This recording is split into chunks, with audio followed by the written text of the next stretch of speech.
আজকে তোমাদের সাথে চিতল মাছ দিয়ে একদম নতুন একটা রেসিপি শেয়ার করতে চলে আসলাম। রেসিপিটা তোমরা দেখতে থাকো, আশা করছি তোমাদের ভীষণ ভালো লাগবে। চিতল মাছ তো তোমরা এর আগে অনেক রকমের রান্না করে খেয়েছো, একবার এভাবে আমার মতন বানিয়ে দেখো। চিতল সহজিয়া নামটার মধ্যেই কিন্তু সহজ ভাব রয়েছে। এখন আমরা কর্মজীবনে সবাই খুব ব্যস্ত থাকি, কিন্তু রান্নাঘরে ঘন্টার পর ঘন্টা দাঁড়িয়ে রান্না করতে কারোরই ভালো লাগে না। সেটা যদি অল্প উপকরণ অল্প সময় হয় তাহলে কিন্তু মন্দ হয় না। কখনো কি খাওয়া হয়েছে চিতল সহজিয়া, না নামটা কখনো শুনেছো? যদি না জেনে থাকো কমেন্ট বক্সে কিন্তু একটু জানিয়ে যেও, তাহলে আমারও ভীষণ ভালো লাগবে যে না, রান্নার মধ্যে একটু নতুনত্ব কিছু রয়েছে আর আমি সেইভাবেই কিন্তু বানানোর চেষ্টা করেছি।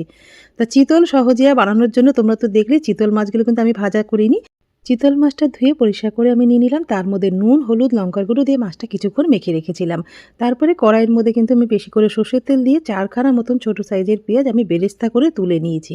নুন হলুদ মাখিয়ে রাখা চিতল মাছের মধ্যে 150 গ্রাম মতন টক দই, আদা রসুনের পেস্ট আমি 2 চামচ মতন দিয়েছি, কাঁচা লঙ্কা বাটা, লঙ্কার গুঁড়ো, হলুদের গুঁড়ো কিন্তু আমি দিইনি, নুন দিয়েছি স্বাদ মতন, দিয়ে সমস্ত মশলা দিয়ে ভালো করে মাছটা মাখিয়ে নেওয়ার পরে এই রান্নার যে মেন দুটো উপকরণ হচ্ছে পেঁয়াজের বেরেস্তা, তার সাথে রয়েছে যেটা কড়াইয়ের মধ্যে দিলাম। এই দুটো না দিলে কিন্তু রান্নার রূপ ঘুরবে না, মানে রূপের লক্ষ্মী গুণের সরস্বতী কিন্তু হতে হবে রান্নার এই মেন দুটো উপকরণ যদি তোমরা ঠিকঠাক দাও।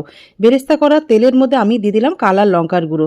কালার লঙ্কার গুঁড়োটা যখন তোমরা মেশাবে তেলের মধ্যে, সেটা কিন্তু গ্যাসটা একদম কমিয়ে নিয়ে দেবে, যাতে লঙ্কার গুঁড়োটা পুড়ে না যায়, কালারটা যেন এরকম দুর্দান্ত আসে, একদম লোভনীয় একটা কালার কিন্তু চলে এসছে।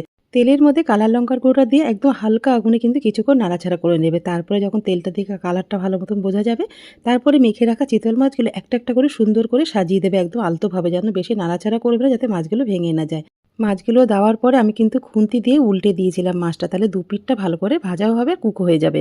তারপর আমি দেখলে কিছুটা মিষ্টি কিন্তু দিয়েছি, মিষ্টি কিন্তু অবশ্যই দিতে হবে, তোমরা যখন মাছটা মাখবে তখনও দিতে পারো, আর আমি যখন দিলাম তখনও কিন্তু দেবে। মিষ্টি না দিলে কিন্তু স্বাদটা একদম ভালো আসবে না, কেন পুরো রান্নাটা কিন্তু টক দইতেই হয়েছে, টক দইয়ের জল দিয়েই রান্নাটা হয়েছে, ওই জন্য তোমাদের কিন্তু চিনিটা দিতেই হবে। মাছটা নামানোর আগে কড়াইয়ের মধ্যে কিন্তু আমি কিছুটা বেরেস্তা দিয়ে আমি 5 মিনিটের মতন চাপা দিয়ে রেখেছিলাম। তারপরে প্লেটের মধ্যে মাছগুলো সাজিয়ে নিয়ে উপর থেকে বেরেস্তা দিয়েই রেডি হয়ে গেল চিতল সহজিয়া। রেসিপিটা কেমন লাগলো